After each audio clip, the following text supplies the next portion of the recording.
Welcome to Two Blues TV, Tom. Thanks, Warwick. I'm going to ask you the obvious question because last weekend the club did something it hadn't done for 2 decades, win a club championship.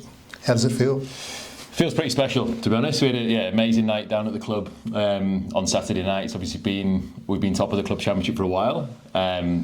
So it's been a moment that we've been kind of planning for in the background, but now that it actually was here, it was a massive, massive relief.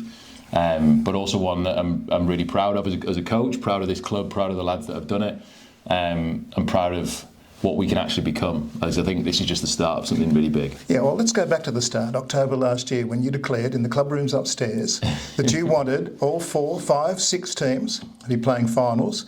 And then you pointed to the club championship board, which at that stage had no numbers on it, but you said, I want to be at the top of that board. Did you feel something was happening then?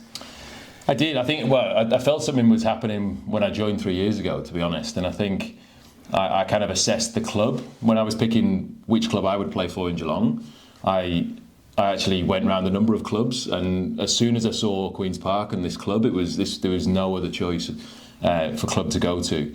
It's a giant. You can tell that by looking at the club without knowing the history. And then when you understand the history, you realise where this club should be. So I think with that as the foundation and some really good players in the club and in the first team over the past few years, all it took was a bit of direction and a bit of vision, I think, to really get us here. We've added some really good players, but I think the vision of setting that goal of we're going to win that's got everyone to where we are today. Well, really. It made people think as a club rather than as a first grader, a second grader, a third grader. Would you agree with that? 100%. And that was a big strategy of mine, was to unite the club. I think over previous seasons, obviously the 1s and 2s have been the forefront, but I think there's power in bringing everyone together. And I think that's shown this year in fighting for that club championship. Everyone, no matter if you're playing in the 6th or the 4ths or the 3rds, you can have a view and an impact on that. And I think that steady communication and constant goal of that's what we're aiming for, lads. I say it every Thursday when reading the teams. That's really helped galvanise, I think, the club, hopefully. Well, where did positivity and purpose come from? I think in terms of, that's kind of how I approach work and life. And I think everything you do, you have to have a purpose. And I think purpose is a really key word, not just in cricket, but in life and in work. And when you rock up to a place and when you do something, do it with purpose. There's no point doing it.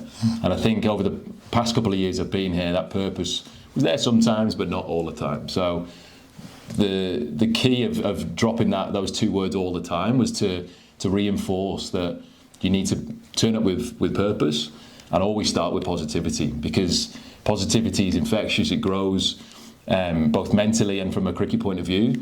If you attack a situation with positivity, you often get a better result than starting with negativity. So that was a key change from last year to this year. And the club has felt a lot more positive all the way around, which is, what we started to do. One thing about which you were very positive right at the start was we had to get George Rhodes. Yeah. And I remember you saying at the time, and it won't be just for his batting, but for his bowling, for everything else he's done. And that's the way it's really turned out, hasn't it? 100%. I think when you get a chance to sign such an experienced player as Rhodesy is, he's played a lot of county cricket. When that came across our desk as an opportunity, I for one knew that was the guy we had to get. I also like the fact he was a little bit older, so he's 28. Nothing against younger lads, but you can see when you're an older lad, you're established in life. He's a captain back home as well. He's a leader in the rooms. That's what we needed.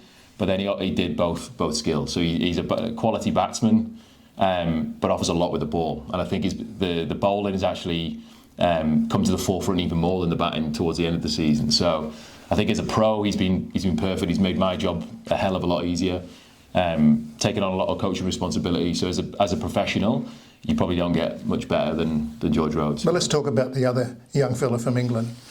He's got his own personal imprimatur from Greg Chappell today. He's been a real find for the second 11. I mean, the fact that he's won so many matches on his own for the second 11 has played a big part in the club championship. 100%. And Ronnie's obviously someone at the other end of his career, starting his career. He's only 18, and Ronnie's got bags and bags of talent, and he's a lovely lad to match. And again, when that opportunity came across my desk, I knew that was something we had to do.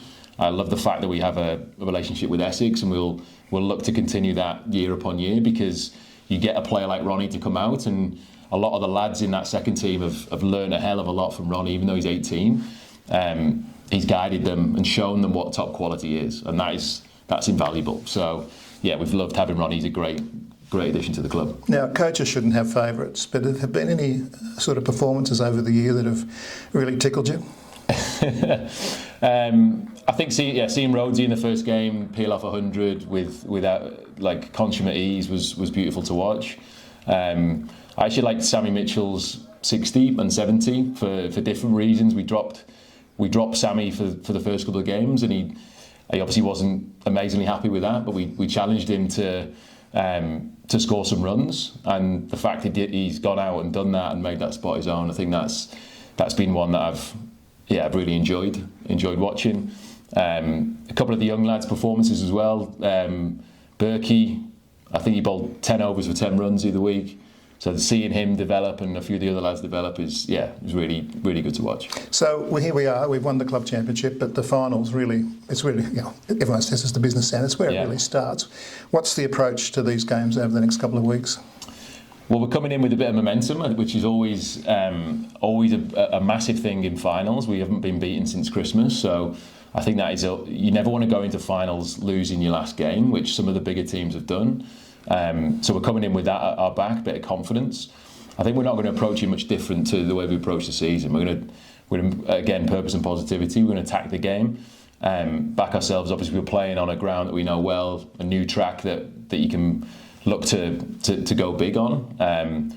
So we'll bat with purpose. We'll attack the opposition, and Hodgie as captain will look to defend well and captain well, and that's what he does. He does so well. So we're not going to change too much, but we're definitely going for the final, and who knows when you get there. Well, you've made an awful lot of people happy over the last 6 months, and particularly last weekend. Do you want to ask some of those people to get along and support us, look down the barrel of that camera and tell them to get down here and support us for the next few days? Well, I think obviously getting to the finals is something for the whole club. It's not just for the lads that are taking part. So we'd love to see past players, life members, family, friends, partners down at the club, particularly this weekend, to get us to the final. And when we're at the final, we want everyone there to support. I think the beauty of the club over the next couple of weeks is that we've got 5 teams in grand finals, so there's always going to be something to support and get behind. So any two blues out there that